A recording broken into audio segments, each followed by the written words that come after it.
third event, but the first one that is from a different venue other than Memorial.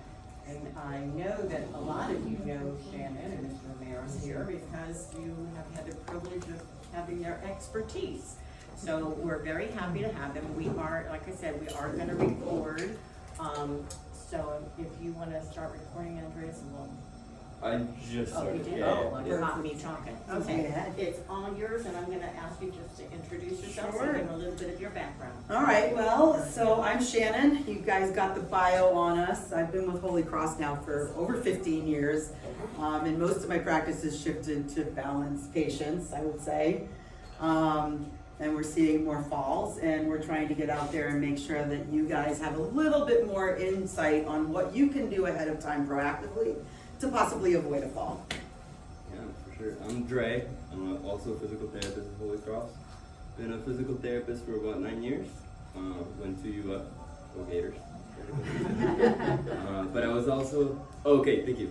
I was also a fitness coach for 9 years. And so got some insight into exercise there as well. That's pretty much it. And I want to thank you guys for making the time earlier to come visit us, because I know you usually visit at 5, but we figured doing a course on balance might be better before happy hour rather than after. Okay, so we'll start going through. All right, so that we just went through. Oh yeah, pretty much it. Yeah. All right, so how many people have fallen? Okay, so a few hands. And you can see on the screen, I ask how many people have fallen yet? Because eventually it's going to happen. Sometimes we just have accidental falls. Sometimes there's situations that we can't avoid, wet, slippery floors. So unfortunately, every one of us is gonna have a fall at some point. Sorry, yeah, I know the screen's not facing me. So there's multiple systems that contribute to our balance. So we have our visual system, what we can see, what we can perceive, what's in front of us. Oh, I've got a curb, I've got to step over it, right? We have our sensory system, which is our feedback from our feet touching the ground, telling us where our weight is. Or is our weight on our toes? Is our weight on our heels? Is my body forward? Is my body back, right? And then we also have our vestibular system, which is our inner ear. So commonly you hear the vestibular system with people that have like positional vertigo and they get dizzy, right? That's one of the major problems with the vestibular system. But it's our inner gyros that tell us where our body is in space and what we need to do to right ourselves to maintain our balance. So things that can affect your balance related to the visual system. As we age, we all know things like glaucoma and cataracts can affect your vision, right? And so that's going to affect what you can see and possibly how you can avoid a potential fall. Macular degeneration is also a large one that contributes to that system deficit. And then the sensory system, factors that influence that. We've got peripheral neuropathy. Does anyone have peripheral neuropathy in here? Okay. It's commonly with diabetes, you lose your sensation, the nerves in the feet. You can't feel your feet, so again, it just doesn't let you know where you are in space. And then joint replacements. Most people don't think about that, but when a joint is taken out, the bone has certain receptors in it that tell us where we are and where our weight is going through that joint line. So if I'm forward, it says, oh, okay, my hip knows I've got my weight on the front of it, and I'm gonna change my position. When that bone's taken out, the metal's put in, there's no metal telling you where you are. So you have to rely on the other joints, either above or below, to help understand where your body is in space and make accommodations for that feedback. And the vestibular system. So there's certain things that would be telltaling that the vestibular system is part of it if you get episodes of vertigo or if you have a sudden loss of hearing.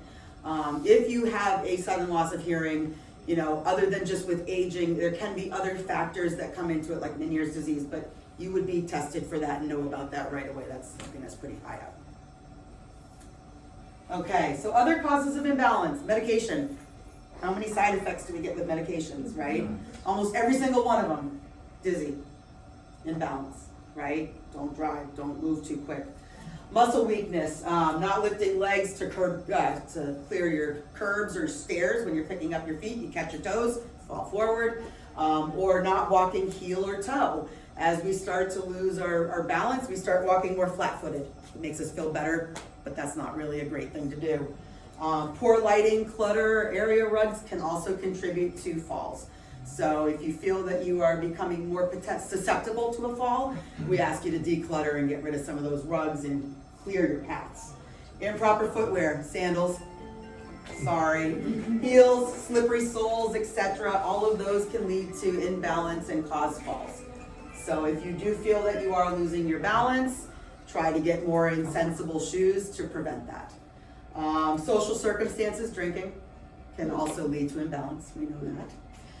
One of the funny things that we were talking about last time we did this was my husband and I were in a store and it said, how to tell if you're old or young. If you fall and people laugh, you're young. If you fall and people gasp, you're probably old. So again, every one of us will fall, just where are we in life that causes it? So memory deficits, Parkinson's disease, multiple sclerosis can all influence the way we move and therefore influence our ability to react to imbalance, keeping us from falling. And let's just say falls can be just accidental, right? Move too quick, turn, or try to get out of the way for something coming at you. Okay, so now we get down to the down and dirty from the CDC, fall statistics. So they're the leading cause of injury for adults ages 65 and older, with 1 in 4 reporting a fall every year. That's a lot, right? And the other thing is falls are the leading cause of injury related death amongst individuals 85 and older, or 65 and older, excuse me. So, I mean, that's pretty scary when you think about it, right? All right, so how do we minimize fall risks? Again, like we talked about, remove any clutter, clear area rugs, anything on stairs, get them out of the way. Use night lights to improve visibility.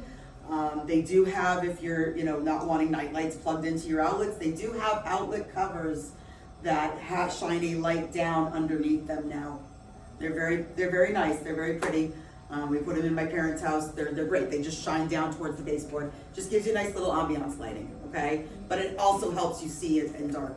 Living in places like this isn't so bad because you have a lot of outside light that kind of filters in. But if your area is known for being darker, try to get ahead of it and put a light there to help you see a little better.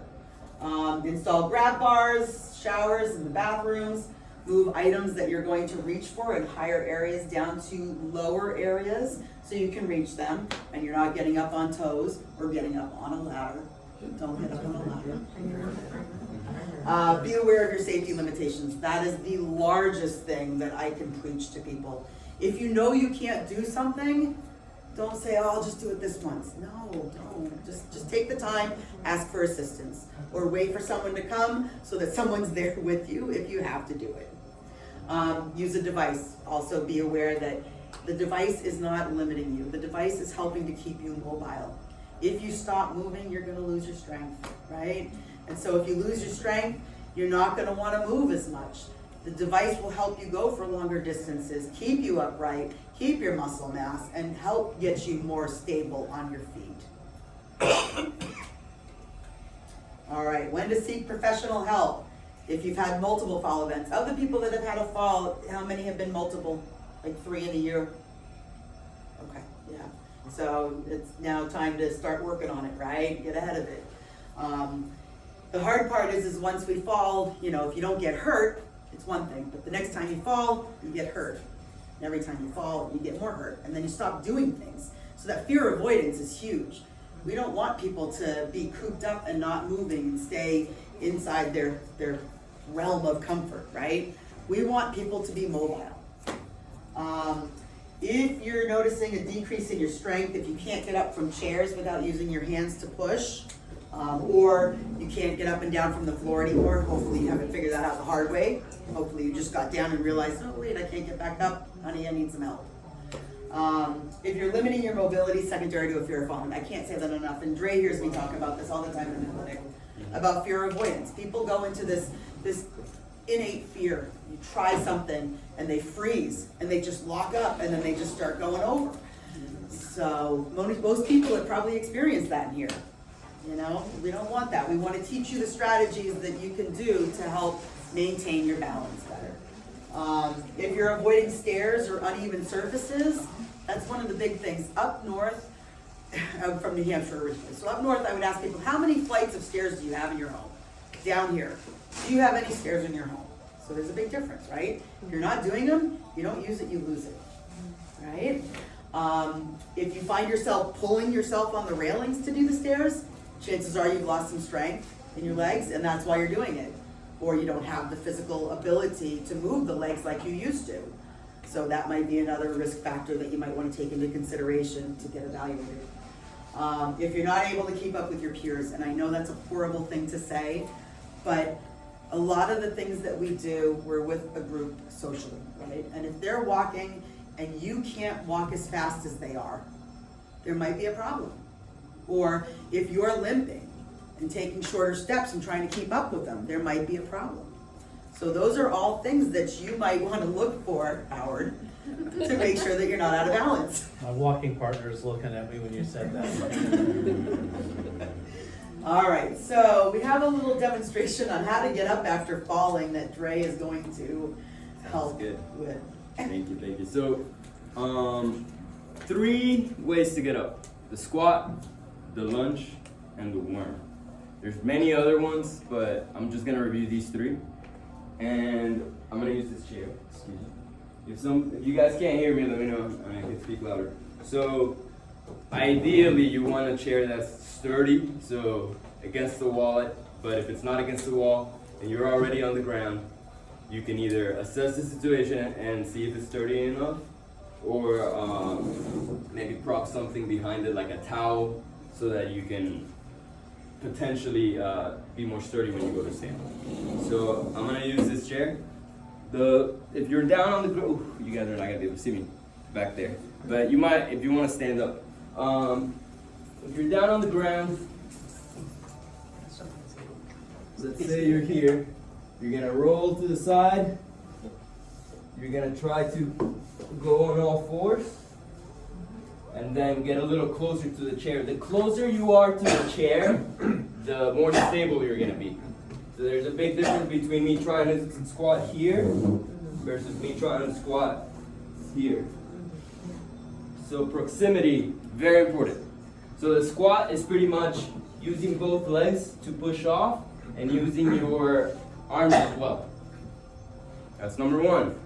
The lunge is very similar. You're on the ground, you inch close enough to the chair, you roll, get on all 4s, inch closer again, and then 1 foot in front, like you're about to do a lunge, and use your hands as well, and lunge up. Why choose one versus the other? A lot of people have better strength in one position. A lot of people have lack of flexibility that doesn't allow them to get into one of these positions. So that's why I like showing you guys options. The squat and the lunge, both use your arms. And then the last one is the worm. Yes. That one, we're gonna use your arms a lot. And it's specifically helpful for people that have really good hamstring flexibility, which tends to be women most of the time. So the worm, once you're on the ground, so same thing. On your back, you roll, you go on all 4s, and then you get into a plank position and start inching yourself up like a worm, like an inchworm. A lot of people can't do that, but some people who might not be as strong can have that flexibility. And so if you don't have as much strength in your legs, but have a little more strength in your arms and flexibility, that would be really helpful. Okay? You can do a similar pattern if you're here, and then just walk your feet back. But either one of those should help out. So any questions about that? All right, very theoretical, but just remember squat, lunge, and worm.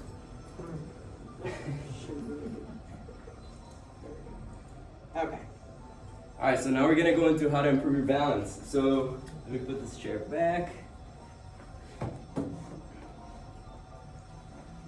These are different categories. We got balance exercises, we got strength exercises, which is what you think of when you see a gym, when you see people that are doing weights with dumbbells and barbells. You got cardio, which would be things like walking, using the bike, and you got things like fun, which could be anything like Zumba or gardening or dancing. All of these have different benefits, and that's why I like to categorize them instead of just saying, here's some balance exercises. So let's go on to the next one. Okay, so I'm gonna give you guys sample routines of how each of these things might look like. But before I continue, these 4 pictures mean something important for this routine. I don't know if you guys can see it, but this one's an egg and a bunch of people moving in different ways. That picture is to mean there's many different ways to crack an egg. Meaning, I'm just giving you a sample routine. This is a very short false presentation, but you're probably, if you hear somebody else or go online, or you'll find different routines, but I just hope you see the commonality that they have in what I'm about to show you guys. Let's look at this side. So you're gonna see the routine that I'm gonna show you might say 10 repetitions or 10 minutes or 2 sets. Whatever that says is not as important as what you're feeling. So listen to your body, not the routine. If the routine says 10 repetitions and at number 7 something started to feel odd, 7 it is for that day. The dose makes the poison. So exercise is extremely helpful for balance. Exercise can also be very, very painful. They're both the same thing. The only difference that can make one or the other is the amount and how ready you are to tolerate that amount on that day. And that changes over time. Today you might only be able to tolerate 30 minutes of walking, but if you continue at it in 6 months, you might be able to do an hour. So all of this changes, but the dose does make the poison. And then last but not least, it's important to keep in mind that you get gold stars for exercising, but you get even more gold stars if you instill a mindset and a perspective of gradually improving what you're working on. That could look like doing 1 more minute walk, or doing 1 more repetition, or doing 1 more pound with weight. It doesn't matter if it's 1 pound or 5 pounds or 10 reps or 15 reps. What matters is that you gradually build up over time, over the weeks or over the months. Then you're gonna really reap the benefits of exercise. All right, so with that said, here's some routines. Balance. Oh, I'm gonna go over like each category. Sorry if I scared you guys. At home and at the gym, because Judy was able to share some really nice pictures, and you guys have an amazing gym. But I'm just gonna go over like both categories in case you rather do it at home. So important for balance specifically, you always want to find a safe environment. So we're gonna talk about standing on one leg and doing all this stuff. If you don't have anything nearby to hold on and you lose your balance, you're going down. So normally when we do these exercises, we have a chair nearby, a wall nearby, a counter nearby, 2 of those at the same time in case you go in one direction or the other, a chair behind you. This is what I mean by find a safe environment. Yeah, we sometimes in physical therapy use gait belts, which are these belts you wrap around in case you lose your balance. It's easier to help you manage that. But these are the sobriety exercises. You've probably seen some of these things done when they're doing sobriety tests. So narrow stance would be the one to start with. If you find that to be very easy, then you can progress it to single leg stance, which is standing on one leg. Ideally, if you try that, you want to have the thing that you can grab onto on the side of the standing leg. Because if you lose your balance this way, you risk falling. If you lose your balance this way, you stand. So it's better to always have something on the side that you're standing on. Tandem stance would be just standing with one foot right in front of the other. If that's too hard, it could be a little bit out. But if you want to make it harder, it's literally right in front of the other. And you'll see how long you can hold that for. Tandem walk would be doing that plus walking. That's the one you guys see on the sobriety test where they're having you walk in a straight line. Yeah. So this has multiple benefits. You don't want to fall, but you also don't want to be taken to jail because you could have died. So, and then the third exercise is standing with your eyes closed. So, again, safe environment, counter, chair behind you, and just close your eyes.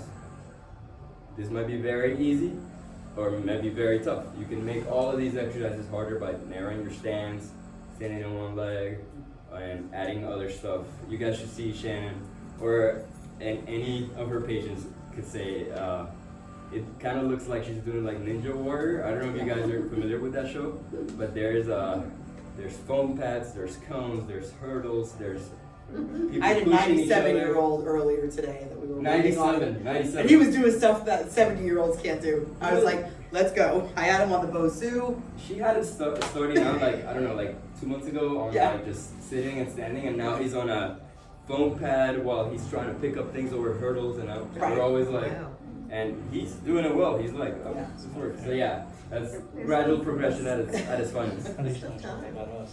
Yeah. Then now I want to talk about the parameters. So this is a very general guideline, but 10 attempts. The reason I wrote attempts is because you might stand on one leg for 5 seconds, or you might do it for 30. Just try it 10 times, however many seconds you can do it for. 2 sets. So once you're done with 10 attempts on the left leg, you go to 10 attempts on the right leg, and then repeat a second set. That's what the set part means. And then 3 times per week. Or if you would want to like do a different approach, just do it for 5 minutes. Set a 5-minute timer and see how many attempts you can get per leg for each of those exercises or all of those exercises. Sometimes we instruct our patients to do it while they're waiting for the microwave or waiting for something to heat up or cook or the laundry or whatever. But add it into your life to make it more habitual if you can. And then progression. We talked about that key tenet. You want to figure out how to progress this. And then one of the best ways to do it is to see if you can go longer. Initially it might have been 5 seconds, then maybe 7, then 10, 15. And don't exceed 10 minutes, meaning if you're doing a balance drill for 10 minutes in a day, I think that's enough for the day. And you can focus on the other stuff that we're going to talk about. Okay? That's a very general recommendation. If you love balance, you can do it for more. That's just... We always talk clear about cut. compensating. Your body will find ways to cheat and compensate if you do something too long, too many times. So you need to mix it up, Yeah. you know? For sure. For sure. Let's go on to the next one. This is the same exact slide, but how can you do this at the gym? Honestly, just do the same exercises at the gym, but safely. And then we have the Bosu ball here, which is this upside down. It's called Bosu because it's both sides up. Both sides up. Yeah. And you can exercise with the ball up, or you can exercise with the platform side up. Yeah, if you did the narrow stance and you're struggling with that, then I wouldn't recommend doing this.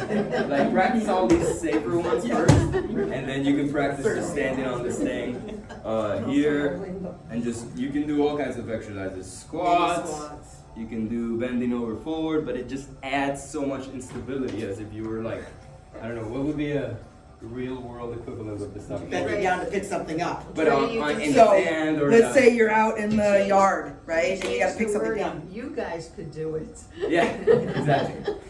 Who else can do it? No, but Who else can do it? I know there's more people in here. yeah. Yeah, I've there you seen go. plenty of Shannon's 95-year Yeah, plus so bending patients down to on pick that. something up off the floor. Yeah. So if you're in the grass, the sand, And then you can do the same thing on the other side. So it's a more rigid side, but it's still it's wobbles. much easier on the flat surface. Yeah, it's the same thing. Is that it? Yeah, that's pretty much it. Yeah. And we have stability balls, which you can like do things that are harder to balance, like the balancing on your elbows, or yeah, we'll leave it at that. They're Planking off of it with your Yeah. feet. Yeah, there's a bunch of different Knee- things, but those are kneeling. higher level ones. kneeling on it, yeah. But don't go on it. Okay. So now, these are some pictures from your gym, and there's the Bosu ball, there's the stability ball, and the TRX is a yellow strap that allows you to use your body weight. And sometimes, some people might not even feel comfortable squatting because they lose their balance or lunging, and these straps can help you balance better. So you can hold on to these straps and squat with it, and you have a little bit more stability to help you build up to the squats and lunges and many other things. So that's it for the balance. Now we move on to strength at home. So working in physical therapy, we've seen a pattern that people normally, in general, struggle with sticking to their home exercise routine, especially if they don't have an exercise background. So rather than asking what is the best exercise, let's ask how can we remain compliant. And so strength is extremely important. I'm going to touch on that a little bit more later, but if you have more muscle, you're going to be able to go to stand faster. If you have more muscle in your calves, you're going to be able to control your body better when you're standing and you lose your balance, instead of having to like take steps, because your calves have the strength to support that. And yeah, so I'm gonna just show you guys 3 simple exercises that can help you start your regimen if you haven't started yet. Sit to stand. I love this exercise because it's very functional. As people age, you can start seeing that they lose their ability to do that motion, and just practicing it can make it better. So sit to stand is literally just going from sitting to standing. And to make it easier or harder, you can use your hands, or you can go slower. And then the harder progression would be to do an actual squat, which is the exercise next to it. You still have the chair behind you for safety, or a bench if you're at the gym, and just squat down slow, come back up a little faster. And you're just gently tapping the seat. You're not putting all your weight down. Yeah, or sometimes if you can't even do it, just do a half squat, or whatever you can start with. Heel raises, as I was mentioning earlier, your ability to control your body in standing is highly dependent on your calf muscles. So heel raises is just going up and down on your tippy toes. You could do it on a very sturdy step if you hold on with both hands, or you could do it off the ground on the kitchen counter. And then the standing hip hinge, you guys work out, that's also known as a Romanian deadlift, which is pretty much bending over, bringing your chest down to the ground, as if you're gonna pick something up, not bending the knees as much. Some people lose their balance when they do this, so it's good to have a chair behind you and maybe something in front of you like a bed, where if you lose your balance, you can just, it'll catch you. Very simple parameters, 10 repetitions, 2 sets, so you can run through all exercises once and then do them again. That will be 2 sets, and then 3 times a week. And the progression would be increased by 1 repetition every 1 to 2 weeks, assuming no increase in pain. And then once you reach 15 repetitions, you can increase the weight or the difficulty of the exercise. So yeah, that's it. Then at the gym, in order to work out the same muscles, you got the leg press machine, you got heel raises on the leg press machine. I'm gonna show you guys that on the next slide. And then the truck extension machine, which is one where it has a pad and you go back. I'm gonna show you pictures of that. Same exact parameters as we discussed on the earlier slide. So let's go on to the next slide. This is the leg press machine over here. And this is the trunk extension or back extension machine. I'm pretty sure it's gonna say the name here, so you'll be able to remember, and you guys have the video to reference it. But leg press looks very similar to a squat. It's working very similar movements. There's obviously differences. And this one looks very similar to the deadlift. And there's similar differences as well. The leg press machine, if you place your feet on the edge or at the bottom of the Right down here. platform, yeah, you're gonna be able to do a heel raise with your heels going down deeper than flat. So you would put the ball of your foot on that edge of that platform. Yeah. So you can sag your heels down in that void. Yeah, and you can also go like online or YouTube, type in heel raise on a leg press machine, and it'll pop up. Yeah, so that's pretty much it for this. And then we're not gonna touch on this too much, but these are pictures from your own gym, and it's amazing. Nice setup. I've yeah. worked in fitness, like I said, for like 9 years, physical therapy for another 9. This is good equipment. This is like state-of-the-art stuff. So it might motivate you guys to use it a little bit more. Hopefully the gym is busy. Yeah, yeah, it's great stuff. But you have everything for upper body, lower body, And one great thing about machines, so every exercise has its benefits. Squats and lunges are very functional, and they can help you build functional strength, which is what you need to be able to get up from the ground, lunge. But machines allow you to, like a sniper, gradually build things, like just really specifically build things up. You can increase by 2.5 pounds, 5.5 pounds, 7.5 pounds. It's like very specific, and that's one of the things that allows you to not injure yourself as much. Because if you start increasing by 50 pounds, it might like lead to an injury. And what we will say is if, you know, you do have problems, you want to, at this point in life, lower weights, higher repetitions. Preserve your joint lines. Don't look to bulk up like Hulk Hogan. You're looking to tone your muscles and gain your muscle function, right? So more repetitions, lower weights. So just a question there. 3 days a week, just go and use every one of those machines? So, yeah, the program that I gave you guys is for legs, because legs are gonna be overall better for helping you with balance. If for legs specifically, you do not need to strength train more than 3 times a week. 2 is honestly enough. And then if you wanted to go into the gym more days, you could do 2 days lower body, 2 days upper body. That puts you at 4 days a week. So it just depends on how you structure it. Okay, thank you. Yeah, good question. So cardio. Sometimes things could be as simple as if you want to get more comfortable with walking, walk. Obviously, if you're strength training and balancing, that's gonna make it even better. But if you have a goal, then try to introduce that goal to a certain extent, even if it's difficult for you to do it exactly the way you want it. For example, if you want to be able to walk outside and you don't feel comfortable with that, maybe start with walking inside the house. Or maybe start with walking with a walker, but temporarily, and that allows you to get some miles in so you get the repetitions instead of avoiding it. So there's many progressions to it. Very simple starting point, 10-minute walk. I say that because there is people, and maybe in this audience, that cannot walk more than 10 minutes without feeling out of breath or unsteady. It doesn't matter that you start with a small amount, because if you think long term, as you see my progression, if you're adding 1 minute a week and you start out with 10 minutes, after a year, you will be walking an hour. So thinking long term allows you to kind of stomach the fact that you only went up to 14 minutes after 1 month. But because you know you'll get to 60 if you keep at it.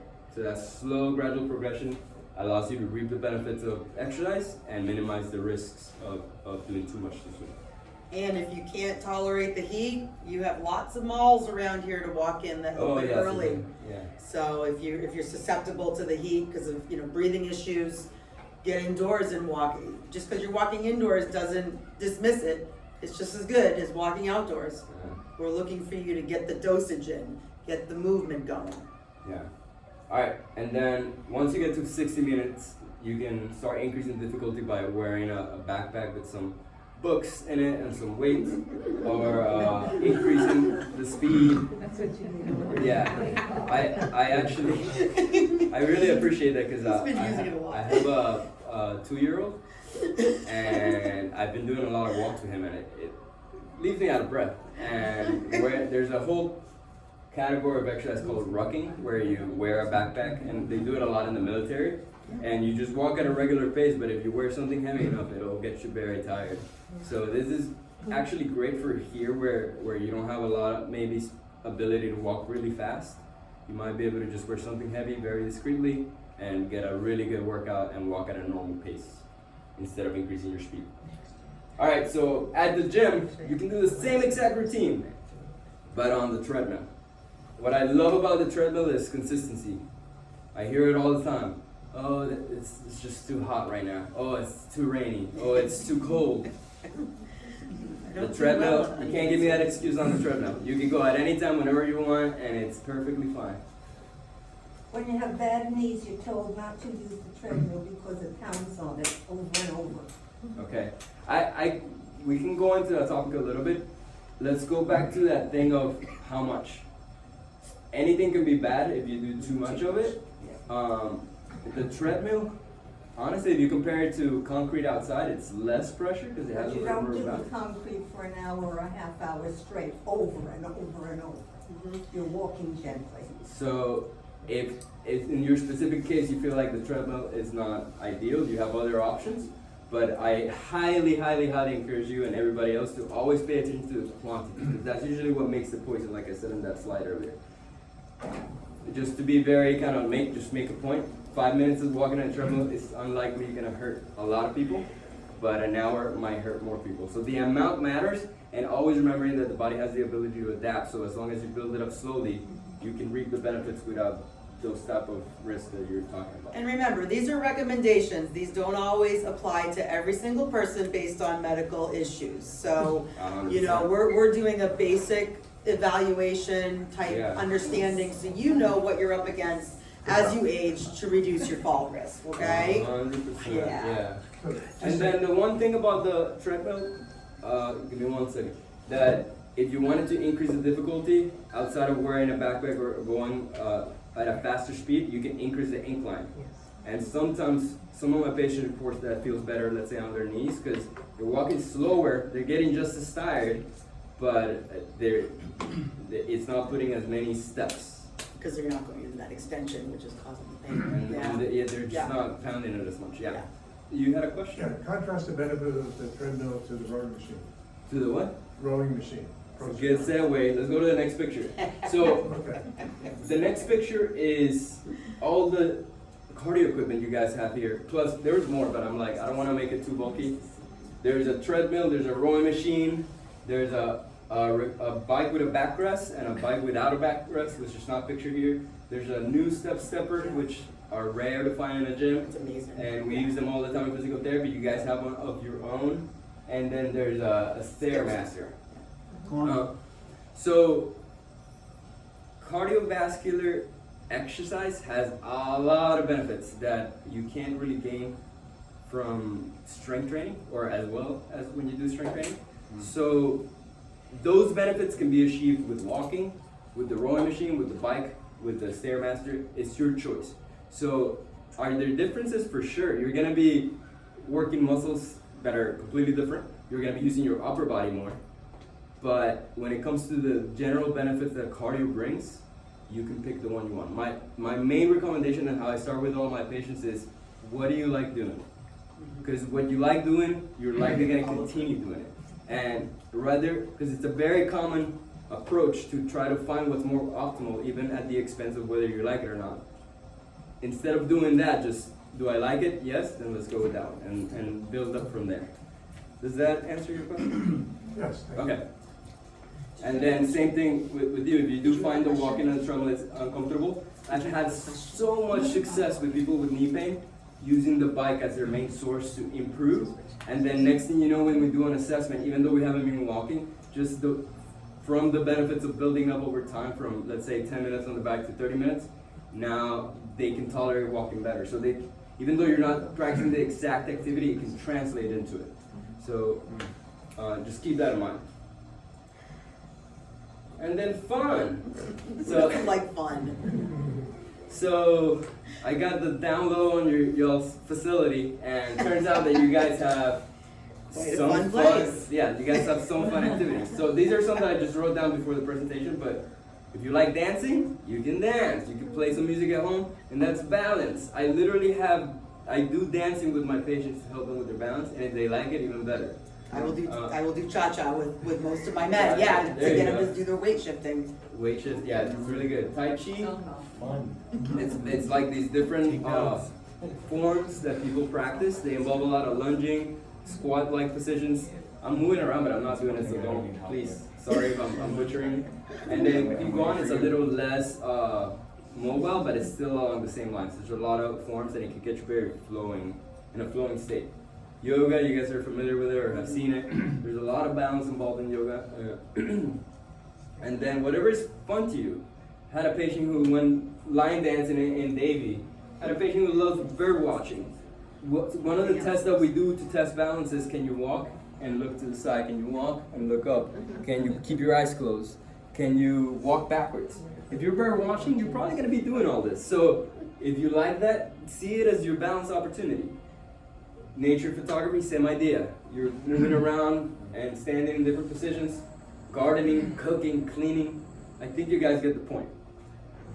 If you find something fun and it's moving around, it's likely helping your balance. And then parameters. No, it's not. That's not fun. No, it's not. That's what I like. And then parameters, I just, again, very general guideline, 10 minutes of something you like 3 times a week. And then increase the duration or the difficulty as time passes by. Even though it's not as intuitive, dancing, like you can increase the amount you do it and you can tolerate it more. And then these are the ones that you guys have at your gym.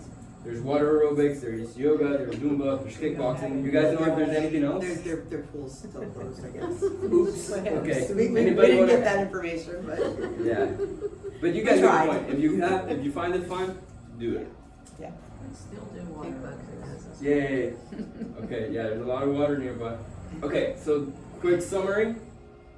These are like the 4 main types of movement that you can perform to improve balance. And just to always remember, there's many different ways to do each one. The dose makes the poison. So please start small and build it up, and you'll reap the benefits without getting the potential risks. Listen to your body. That routine, if you guys go back to the presentation and start doing it, and you're feeling something at repetition number 3, you can modify all kinds of things. But don't feel like you have to do it because the paper said it. Your body knows more. And then last but not least, with whatever you do movement related, if you're trying to reap the benefits of movement to the next level, always think about gradually building it up to some degree. It could be by going faster, it could be by going more weight, more repetitions, more sets, or longer time. Okay? Alright, that's that. So now, bigger picture. Just one, I said big picture earlier, even bigger picture. We just went over this. Balance, strength, cardio, and fun as a component of exercise. Turns out that it might not make intuitive sense, but nutrition, sleep, and emotional health matter for your balance. Let's go on to the next slide. So this is, Shannon said the statistic like 1 in 4 people over the age of 65 are gonna have a fall. That's, I guess that's important, like useful information, but Shannon also said the little joke she saw where if somebody's young, you know they're young because if they fall, somebody laughs. And if somebody's old, they're gonna gasp. So this is a statistics of deaths per 100,000 falls and by age group. So 25 to 34 is less than 10. 35 to 44, about also 10.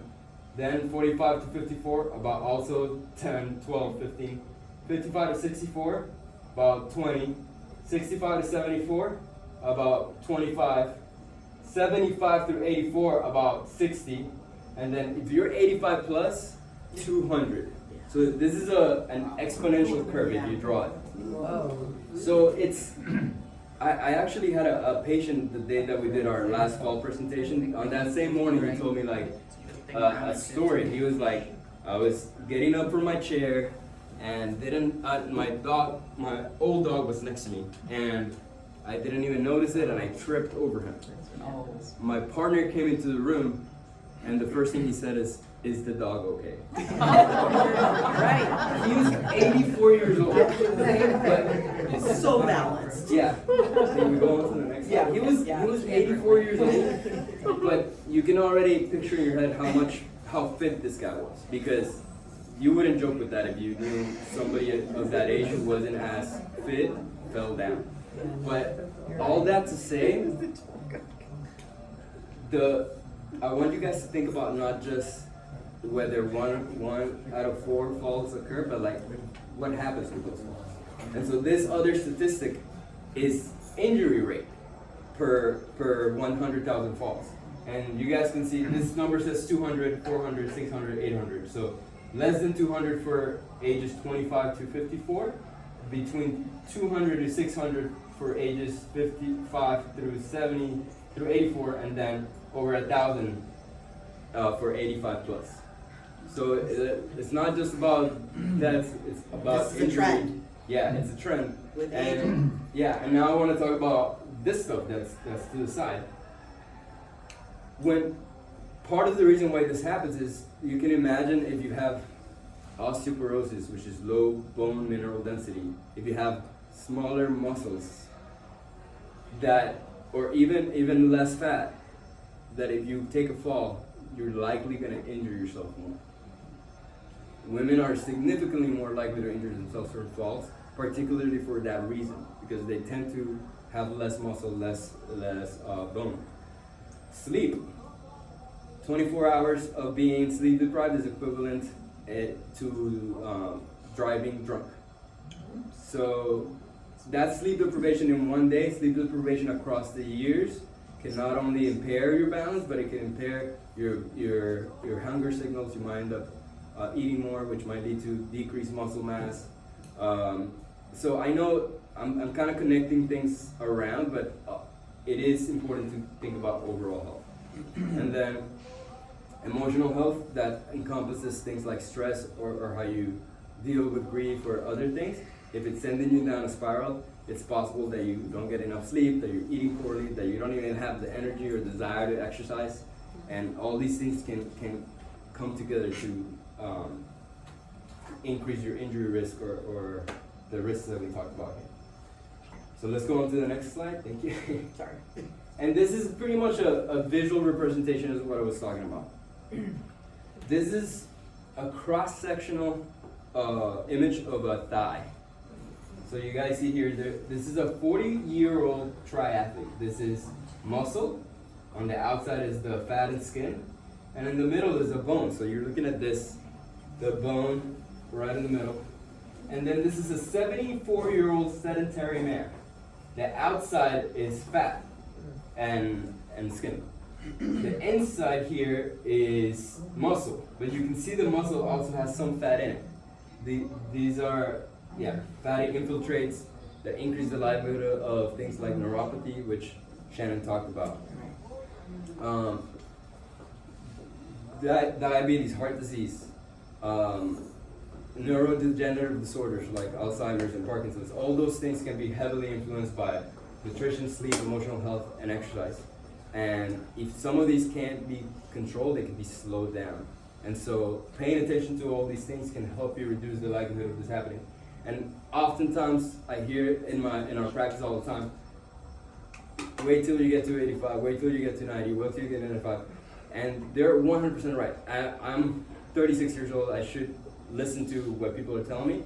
On the other side of the coin, we often see these 90-year-olds. The 97-year-old that you had today, 97 just and a 94-year-old. amazing stuff. I Yeah. had a 98-year-old that had just stopped playing tennis at 96. Yeah. An 89-year-old that was doing competitive swimming. We live in such an amazing area where Yes. you guys have the capability to be active all year long, unlike being in the northern part of the Yes. country where you're stuck inside because of the weather. Yes. So I don't want to discredit the fact that aging does play an enormous role. You can't control that, but you can control all of these things. And just to kind of drive the point home, this picture right here Yes. is a 70-year-old triathlete. Wow. You can barely tell the difference between the 70-year-old and the 40-year-old triathlete.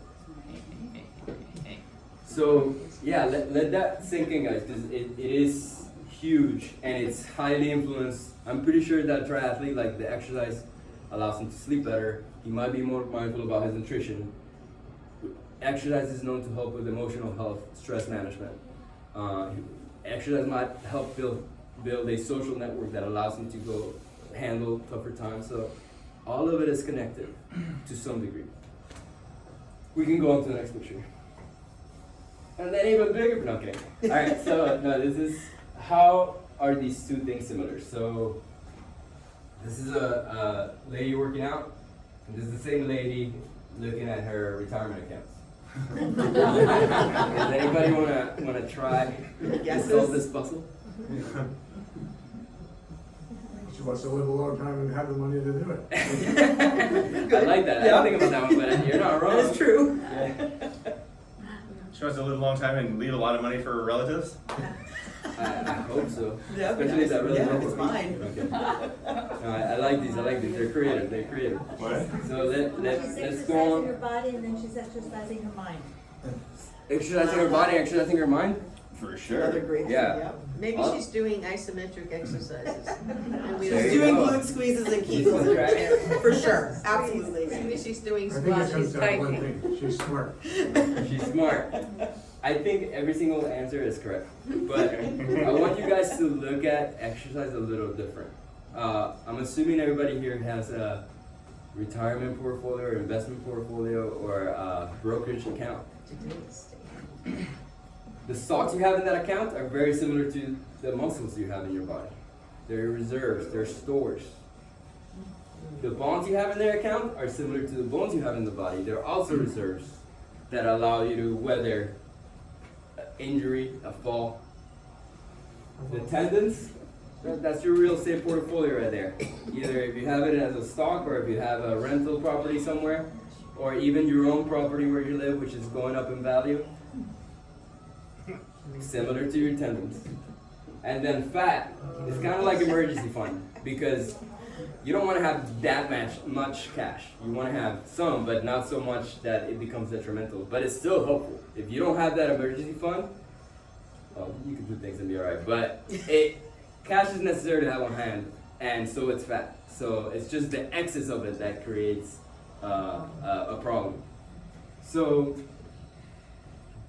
whenever you exercise and eat well, eat a lot of protein to build up those muscles, those tendons, you're pretty much investing in your reserves, and you're becoming physically stronger and financially stronger when you're putting investments into these things. And just like there's compounding effects in investments, there's compounding effects in that come from having these things.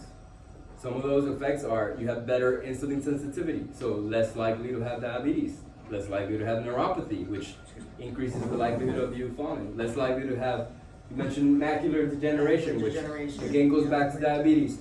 You're less likely to have things like hearing loss and heart disease and vascular issues. When people start getting swelling in their legs, all of those things are improved by having better muscular bone fat profiles. What do they say as you age? Exercise your mind. Your mind is also a muscle. For But sure. we can't forget about the body at the same time. Yes. Yeah. And then I think that's the main thing I wanted to touch on. There's a thing, if you guys look it up online, it's called the Lift More Study. And it's a study of 65 and older women who had osteopenia, low bone mineral density, and they had them exercise for 6 months. These ladies might have been active, but they were not necessarily weightlifters.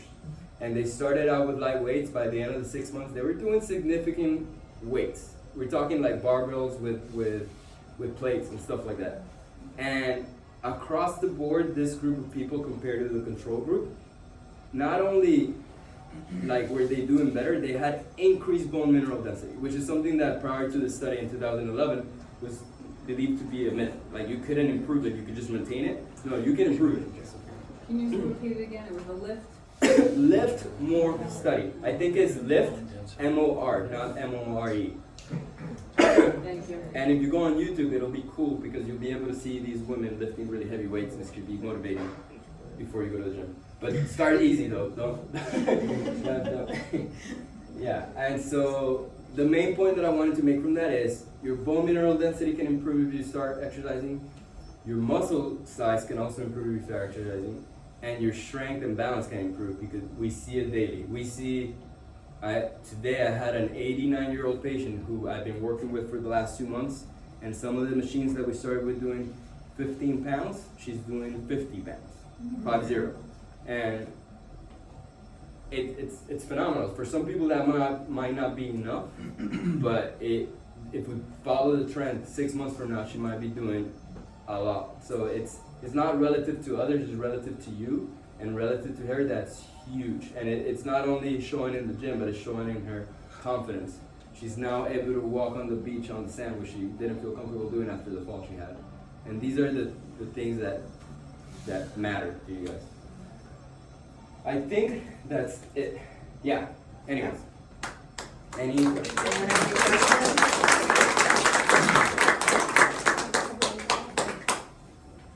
Questions, anyone? Are we doing anything fun after this? We are doing a balance reading free if anyone Anybody would that like wants. to partake. It's voluntary. Yes. To what extent do lower back issues affect balance? A lot. Many of us have got back issues. So let's face it, if you have stenosis, right, spinal stenosis, you tend to want to lean forward because it takes that pain away. Well, that changes your center of gravity. For a woman, our center of gravity is where our babies come out, right, in the center of the pelvis. But for a man, the center of gravity is the zipper, right? So they're a little bit more anteriorly. So most men tend to be a little bit more affected by the center of gravity change because they're more anterior. So if they're leaning forward to get away from their back pain and their center of gravity is more anterior, down. So, yeah, it can very well influence. And of course, if you have pain when you go to transfer or move from sit to stand or in and out of bed, I mean, your legs may want to feel like they give way on you. So it definitely can influence that. And most of the back patients that we get, you know, we always have like a balance assessment with them. So we'll do a balance assessment, you know, depending on what their functional outcome is like. If they're, you know, young and can do a lot of things, we'll put them on a higher test than, you know, somebody that might be in their 80s that can't really move without their walker or device. And it kind of helps give us a starting point and an end point. We'll still work on their back, but we're still working on their ability to stand and tolerate longer periods of time safely on their feet without a fall. Yeah, and it's not uncommon for us to get people who come for low back pain, and then we switch to balance. we look at the balance We and we're have to. like, you Yeah. are at very high risk of falling. Let's go into balance. Did that answer your question fully? Okay, yes. There was an article today in the New York Times about the impact of posture and training for posture, which I've actually never seen as a simple, separate subject, almost like adding all the things you have there would be posture. I mean, what's your thoughts on that? How do you actually do training yourself for posture? You want to take that or? We might have different perspectives, but yeah. So there is like studies that show that you can improve posture through exercising, but you're also going to have postural changes as you age, and they're highly genetic. Some people tend to slouch more than others, other people not as much. But if you do exercise and you mobilize those joints, the ones that tend to deal with extension more, and you strengthen those muscles that are on the back, you will potentially slow that down.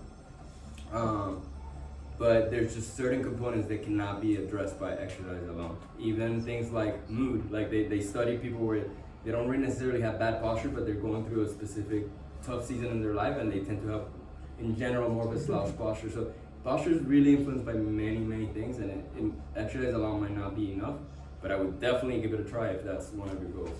Yeah, and I'm more of the educational person. I want someone to understand where their center of gravity is, how their muscles contribute to holding them in an erect posture, and I'll put them in that posture on a non-compliant surface, like a squishy pad like the Bosu, and I'll make them do arm work while they're standing on that, maintaining their posture in front of a mirror. So if they can get it up here, they're gonna adopt it in their lifestyle. Will they still go to their bad habits? Absolutely. You're talking about years of bad habits. We're not gonna break them, but we're gonna make you more aware of when you do, so you might be able to fix it faster. Thank you. Yeah. Anyone else? Go for it. Hi, Shannon. Yes. Thank you for working with Jenny, and Oh, anytime. thank you for this meeting today. Just two things. My mother at 102 fell with an area rug in the powder room, and she couldn't get up for 15 hours. And somebody discovered her from next door, and 2 weeks before I was there and asked her to get a hyper buzzer. Yeah. And she said, I don't need it. And that was the cause of the final demise of her Yeah. passing. Number two, I picked a lady up out here in front one night that had fallen and she couldn't get down. And she was an elderly woman, she had her dog, and I literally picked her up. And Yeah. she didn't have the strength to get up, and it is a problem. You know, and that's why we say, you know, you can't beat yourself up. Falls are gonna happen, right? But it's knowing when you're getting close to that fall or that near fall event that you need to do something about it, right? If you just sit there and say, okay, I'm not gonna move and I'm not gonna do that again, There's your fear avoidance, and then it's going to trickle down. You're gonna start avoiding this. The next time, you're gonna avoid a couple more things and a couple more things till you're not moving at all. Yeah. And it's true. It's hard for us as therapists to be out in the community and see people walking and not want to be like, you know? But you have to let people figure it out on their own. You can tell them till you're blue in the face. It's no different than me telling my parents what they should do as they age. They don't listen to me. Yeah. And I'm an expert in my field. They don't listen to me, you know? So you can't beat yourself up about it. You just gotta be there and hope that they listen. So, you know, when you get older, you're gonna have to listen to your son. Just remember that. When who gets older? When he gets older. I've been trying to tell him for years. What do you do with your parents who don't listen to you? Exactly. Can you beat them up for that? No, it doesn't work. That's elder abuse. Darn it. I have a question. Yes. I heard that there's ways that you can fall, that so you should fall in a certain way. That's if, of course, you Yes. have the time and your Correct. thoughts to think of that when you're Yeah. falling. But I know my husband says that he learned how to fall. I don't know where he learned it from, but Hopefully you didn't push him around His too much for him to ex-wife. learn, but. No, I'm His his only ex-wife, he wife. folds his glass to make sure he doesn't spill it. I mean, we can certainly, you know, show you some tips on, you know, how to try to fall. But the easiest analogy for you to remember right now is you have a car accident, right? A sober driver and a drunk driver, right? They crash. Who's hurt? The sober one. driver. Why? Because they see it coming Yeah. and they tense up. And the drunk is just in la la land and they're just loosey-goosey and they don't. So if you fall and you're doing this, you're gonna hurt. Yeah. You have to stay a little loose and go down and roll, like the stop, drop and roll. Like, should you fall like in a certain way or in a certain Can you body demonstrate part? it the You next know? time, right? Yeah. Yeah. So we actually had this question Yep. come up last time. There is better ways to fall, and one of the best analogies to use is think of a chair versus a rocking chair. If you throw the rocking chair on the ground, it's gonna make a loud noise. It's gonna hit the ground really hard. If you push the rocking chair, it's just gonna roll. So if you can make your body more circular and less rigid, you're more likely to distribute the forces better and less likely to get injured. One of the reasons we don't talk about this too much is because it requires extensive practice. Like this is not a textbook question that if you get it right, you're gonna do it right. You have to practice and practice, and there's actually groups that do practices. There's like Some of the fall martial arts classes practice the dropping. potentially, and there's Yeah. classes that are for falling purposes.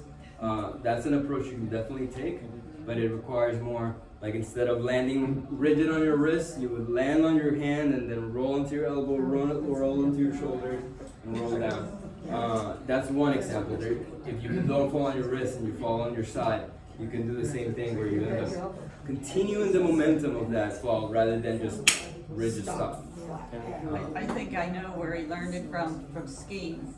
Oh, There you go. that's Exactly. like live, yeah. Yeah. Skateboarders. Yeah. Stay loose, Because let they- your joints just go, and like Yes, water skiing, same Because they thing. learn, Yeah. especially at high speeds, Oh, how yeah. you have to fall For sure. in order Or not you're gonna to. break a limb. Yeah. Yeah, and then you're Yeah, out. that's the type of repetition that It's the allows you same to thing. learn That's it. it. Really, 'cause- That's the muscle memory right there. Yeah. For All sure. right, well, thank you very much. You're very welcome. And we have some bags if you want them, Yeah. you can come and pick up some bags. Is that all you guys wanted me to do? Just